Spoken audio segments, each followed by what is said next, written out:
You're tuned to Radio Kidnappers, the voice of Hawke's Bay. This is the Acupuncture On Air program. Our pleasure, as always, to have in the studio Heiko from the Acupuncture Clinic in Hastings. How you going, Heiko? I'm very good, Ken. And what T-shirt you got on today? I've got the good old US of A. Oh, right, okay. Old Navy. Yeah, fantastic. When you going again to Hawaii? Or? Yeah, my wife would love to go back there, but it's just, I can think of about 8,000 or 9,000 reasons why it's going to take a little while. But yeah, you've been there? No, I haven't.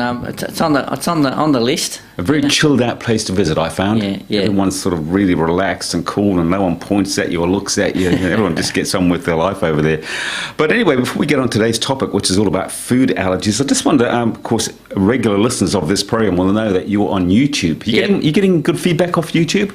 No, I am, and I can sort of basically backtrack like the first shows. Mm-hmm. Like I think the first show that we did was actually on the gallbladder, and then that's how it had now over 200 hits or something. So somewhere people are finding it, looking at it, listening to it, and I do find it's generating sort of new inquiries, new appointments. So it's really good. People are becoming more aware of acupuncture as an alternative to traditional medicine, aren't they?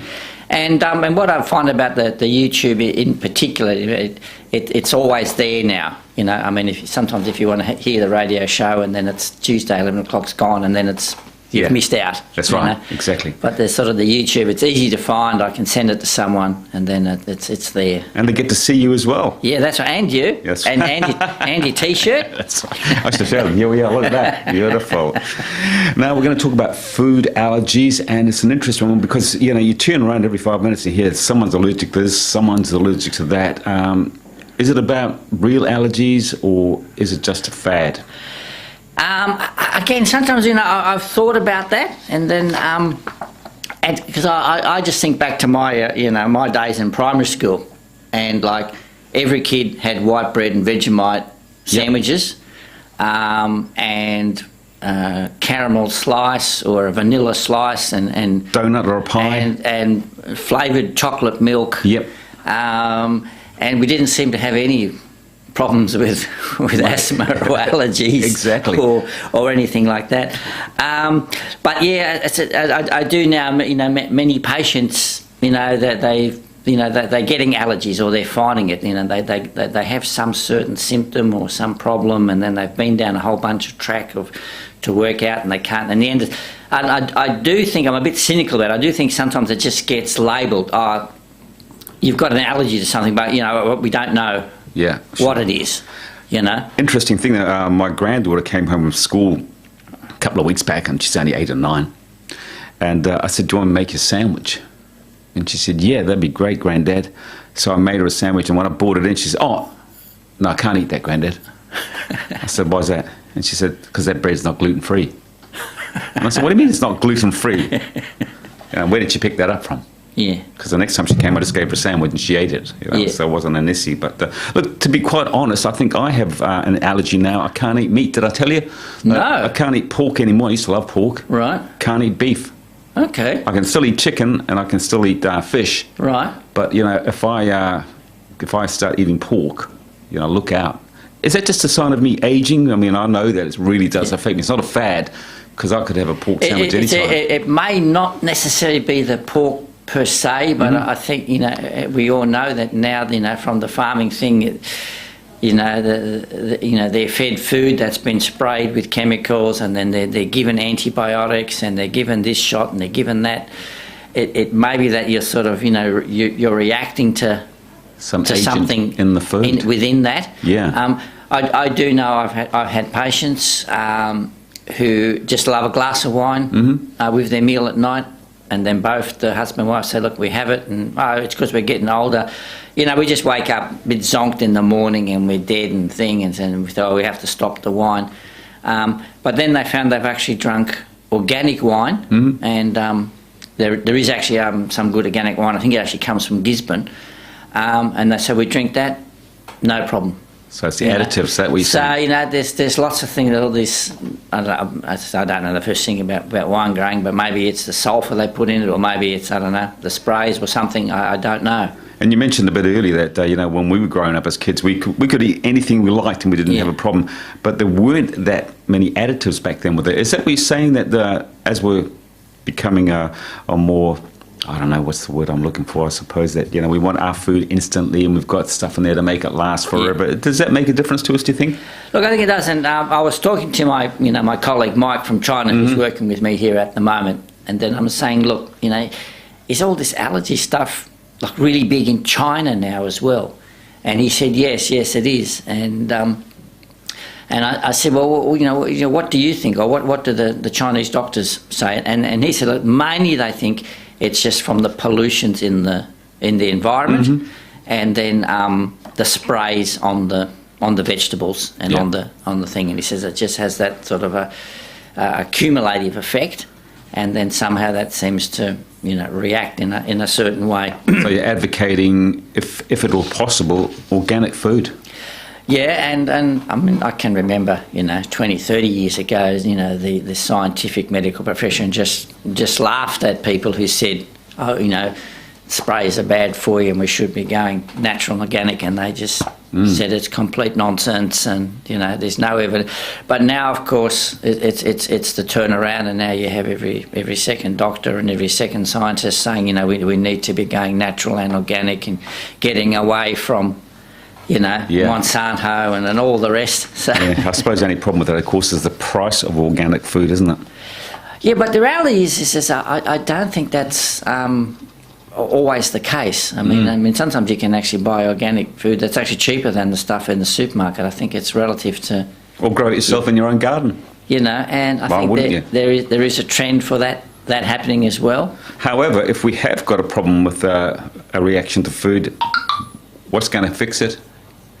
Acupuncture, you know, and herbs. But one thing I just wanted to say about the allergy thing. Sometimes people will find they're allergic to bananas. They eat a banana and they get a rash, or they get a headache, or whatever symptom they might get. And you can do a test where they put food on the thing and they do it, and then they go, oh, you're very high allergic to bananas.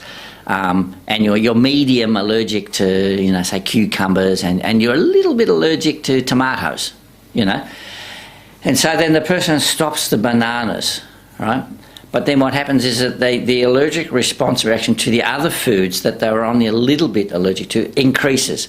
So then they suddenly start, oh, well, now when I have a cucumber, I get the same reaction I used to get like when I used to have a banana. So then they stop the cucumber and the banana, and then they find, but now when I have a little bit of tomato, it's going, and then new ones pop up, you know, and so it's you know, the body, I guess, is responding to that in such a way, and this is where I think the Chinese medicine concept of, you know, an allergic response or the immunity is to strengthen and to regulate the body to improve what's functioning right now and there. And for example, just one example with Chinese medicine, what talks about with the stomach and the spleen energy, or the centre, the digestive system. Yep. When that is weak, it's not processing foods properly, and that's affecting the assimilation of, we say, energy in blood, but in Western science, it's, you know, the assimilation of your nutrients and all the other little chemical reactions that go on. So when that happens, we have classic signs that you get bloating, that you get wind, that you can get acid, you know, that you can get tired, that you can get fatigue, brain fog, all these symptoms that get labelled as allergic reactions, right? So then you come along and you treat the stomach and the spleen, for example, and then it's like, well, now I can eat this stuff that used to like make me feel absolutely shocking, but now it doesn't seem to do it as much. So that's because it's like, you know, the engine is running better. You put a bit of bad fuel in it, the engine still copes quite well. Sure, but how do we get the engine to start running better? Is that through acupuncture, or is it through a whole lifestyle change? It's both, you know, and certainly the acupuncture can help to stimulate that. But at the same time, you know, I still recommend, of course, that people, you know, eat more natural foods, and I think these days you don't need me to tell you on air what's good or bad for you. Exactly. I think everybody knows. You know, having, you know, more exercise, more rest, recreation, you know, whether it's meditation or yoga or, you know, Pilates or whatever, find one that's suitable and of interest for you Yep. to deal with, less TV, more exactly. walks after dinner. We all know what to do. It's a matter of doing it. Yeah, exactly right. Now, I've noticed over the last few weeks that while this program is called Acupuncture on Air, we have actually been focusing quite a lot on Chinese herbs. Yeah.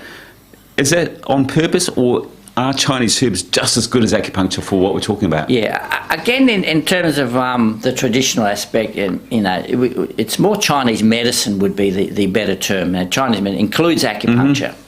And within acupuncture, we have moxibustion, which is the burning of the herb near the acupuncture points, cupping, some of these things that we've spoken about, but also Chinese herbs.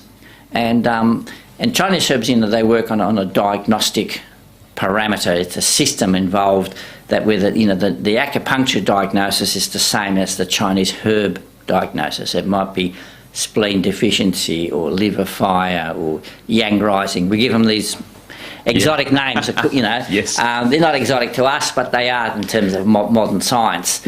And then the herbs are used to treat these patterns or these conditions of disharmony. And so when that gets regulated, then other signs and symptoms, improve. Yeah. Now, you mentioned a bit earlier that we might be, let's say we're allergic to those bananas, and then we get rid of them, and then we're allergic a bit more to the cucumbers, and then we're a bit more allergic to the radishes. What about the herbs that we're going to put into our mouth from the Chinese medicine point of view? We might be allergic to those? That's not to be ruled out. There are, I think people do have people have rung me and say, oh, look, I'm allergic to licorice. Yep. Is there going to be any licorice in the herbs? And then I say, well, okay, if I know that you're allergic to them, I won't put them in. But, I mean, I might have 300 or 400 different herbs, and I've got no idea whether you're going to respond in an allergic response. But sometimes it gets a bit different, because sometimes people have an aggravation with a herb or a food, and that's not necessarily an allergic response, right? So you might go and have 10 chilies now, right? And you break out in blisters in your mouth, right? That's not an allergic reaction. That's just because chilies are super hot and fiery, right? And there are other Chinese herbs, that if you have a good digestive system, we might give you this herb. Just one example is it's a herb called Romania, which is good for the kidneys, right? But the herb itself is we say it's quite wet and heavy and damp, and so that if you've got a weak digestive system, you will feel bloated and you might get a bit of diarrhea or loose stools. Now, that's not to say that herb's you're having an allergic response to that herb. It's just that herb's not the appropriate one to prescribe to you. Okay. When people are listening to this program and they hear you mention these words like herbs and moxibustion, but let's focus on the herbs, that they might think they're going to go home with a whole bunch of leaves. Is that what happens, or do they come in a pill form? Yeah. Now, when I used to work in Sydney, in Chinatown, I mean, I worked in a Chinese herb shop, and then basically in the shop, probably 3 times the length of this wall was just all these drawers with hundreds of different herbs in them, and anything from seeds, barks, sticks, resins, roots, dried leaves, syrups been dried up, and then the actual herbal combination is then a mix of might be 10 to 20 or 6 of these herbs. But now generally in the particularly in the sort of the modern hospital setting in China or in a modern clinic, is that these herbs are now being made like freeze dried, a bit like instant coffee but instant Chinese herbs. Yep. And there's very big factories. And the ones I use actually come from Taiwan. Taiwan like leases the land in China. They grow the herbs with insecticide free and all that sort of stuff. Send them to Taiwan, put them in these special cooking pots, whatever they do, and then you get /instant granule herb X, herb Y, herb Z, and then I use that in their mix. So you basically will have a bottle of it looks like a jar of instant coffee or half a jar, and then you get a spoon of that, add the water, and then you drink that down. One, it's for the convenience. Yep. But also then it's a whole lot of the quality control that goes into that process, to help to assure that the herbs are of good quality and made well. And are all herbs like that, or do you have them in a pill that you can put them in? Oh, there are many herbs that you can get in pills, particularly in Australia. The pills are quite common, but they're sort of standardised formulas, so they're a little bit limiting in the action for the individual needs of a patient, but they could be useful of a general nature. Tell us a bit about moxibustion, because in the treatment of food allergies, because I can understand the concept of the needle. Yep. I can understand the concept of putting the herbs in your mouth, because traditionally that's how we think. Yeah. But I still can't get my head around how will the moxa. How will the moxa work for an allergy? If you think with acupuncture, it's basically a very, very thin piece of metal, and you're sticking it onto the skin and then through the skin, and you might be stimulating a nerve or that tissue around, or that influencing those cells, and that's connected to like an energy line or a meridian that might connect to your spleen, for example. The moxa, as I said, it's a herb that's sort of, one of the methods is it's rolled into like a cigar shape type stick. You light that, and then you hold that near the acupuncture point. So it's the heat of the herb itself stimulating the acupuncture point. And then the researchers think it's something to do with the essential oils emitted from the heating of it that affects the acupuncture point, that affects the meridian, that then affects the outcome. Is breathing in the fumes of the moxa part of it as well? No, not necessarily. Yeah. Because often, I'll have a patient lying down on their front, and then I've got the fan on to get the smoke out, and then I'm doing the heat on their back, and they can feel it, and they haven't breathed in any of the smoke. They would have only just felt the warmth on their back. Yeah. Now, next week's show, we're going to talk to someone about moxa. That's right, yeah. We're going to be talking to Kane Monrad. He's one of our colleague acupuncture practitioners working up in Hamilton. And he actually imports a lot of the moxa products for us. And so we buy them off him like at wholesale prices or whatever that we then use in the clinic. But yeah, he has he treats everything and anything, a bit like me, but he also has a large number of patients that he uses moxa for fertility. And so the show will be more focused on that. So that'll be next week. And something to look forward to indeed. Now, before we get to your song of the week, which I actually approve of this week. Oh, okay. Just remind our listeners where you are.